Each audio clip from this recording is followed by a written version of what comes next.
Ako nga po pala si Escobar Roberto Q from BSMT1 Bravo. Ito po ang aking pagpapaliwanag tungkol sa compassion at communal discrimination. Magandang araw po sa inyong lahat. Sa videong ito, ipapaliwanag ko kung ano ang compassion, paano to na ipapakita at pangangalaga sa kapwa at sa kanilang mga ulit okay na Ang nyawit mo haan tinasamlatan. Ako nga po pala si Roberto Escobar para Base MT1 Delta. Sa bidyong ito ito ngayon bagam ginagan mo ito tibasa mo kadagsan sa video na ito ipapaliwanag ko kung ano ang compassion at paano ito napapakita sa hindi ito basa mo nga pangangalaga at sa kapwa at hindi makautal ka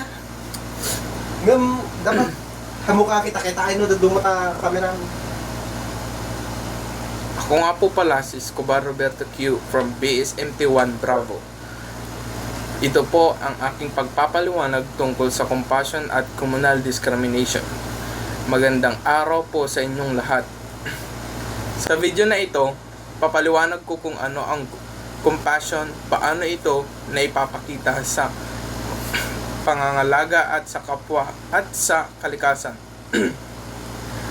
At kung paano nakakatulong sa communal discrimination upang maging mas mahabag at pamantasan at ang buong mundo. Talaga ang compassion dahil lahat tayo ay may mga pinagdaraanan sa buhay. Wala namang perpektong tao. At wala ding taong hindi nangangailangan ng tulong. Sa pamamagitan ng habag, nagiging mas makatao ang ating pakikitungo sa isa't isa. Nagkakaroon tayo ng respeto, pag-unawa, at malasakit at sa loob ng ating komunidad. Hindi lamang sa tao ang na ipapakita ang compassion, maaari din sa kalikasan. Sa panahong ngayon, maraming suliranin pangkalikasan tulad ng pollution, climate change at pagkasira ng mga likas yama. Sa pagiging mahabagin sa kalikasan at nangungulagang habang tayong gumawa ng mga hakbang upang maprotektahan ito para sa kinabukasan ng lahat. Ngayon naman, ang communal discriminate ay isang prosesong kung saan ang isang grupo o komunidad ay nagsama-sama, nag-iisip, nakikinig at nagdedesisyon upang malaman kung ano ang mabuti para sa atin. Hindi lamang sa isang tao ang pagdesisyon, sa halip pinakikinggan ng ibang pinakikinggan ang iba't ibang pananaw at karanasan ng bawat miyembro ng komunidad.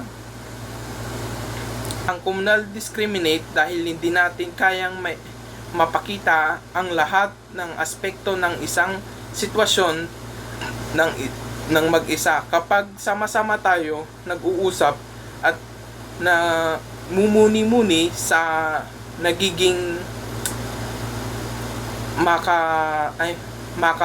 makatarungan at makatao ang mga desisyon. Sa konsepto ng pamantasan ng lingkod, ang compassion at communal discriminate ay pagkaugnay. Ang compassion ang pagtutulak sa atin magmalasakit sa iba. Habang ang communal discriminate naman ang tumutulong upang malaman natin kung paano pinakamahusay na maipapakita at may malasakit sa inyo.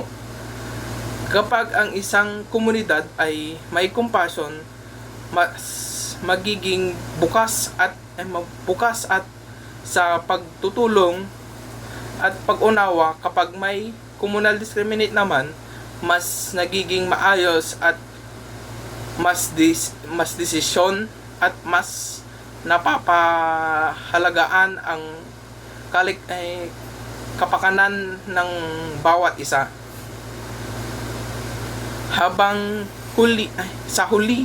Sa huli naniniwala ako na ang isang mas mabagin na mundo ay nagsisimula sa maliit na gawain ng komunidad. Hindi natin kailangan gumawa agad ng malalaking bagay. Ang simpleng pagtulong sa kapwa,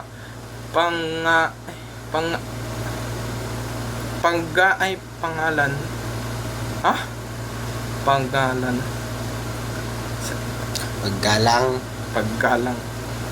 Puwenta nga. Jalatan ngan. Sa uli, naniniwala ako na ang isang komunidad ay okay na namit ko.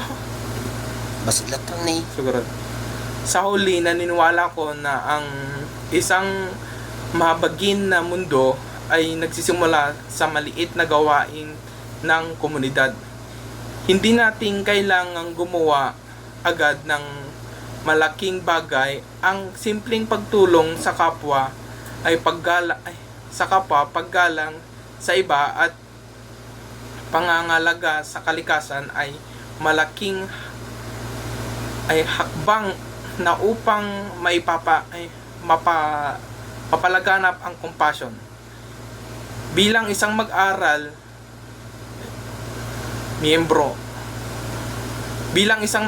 at miyembro ng komunidad, may mahalagang papel tayo sa pagtataguyod ng habag at pagkakaisa sa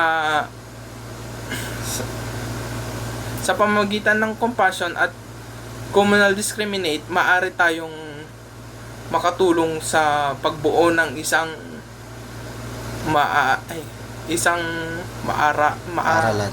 maaralan at isang mundong mas makatao, mas makatutulong at mas mapagmahal. Maraming salamat po. Magandang araw at gabi sa inyong lahat. Peace out.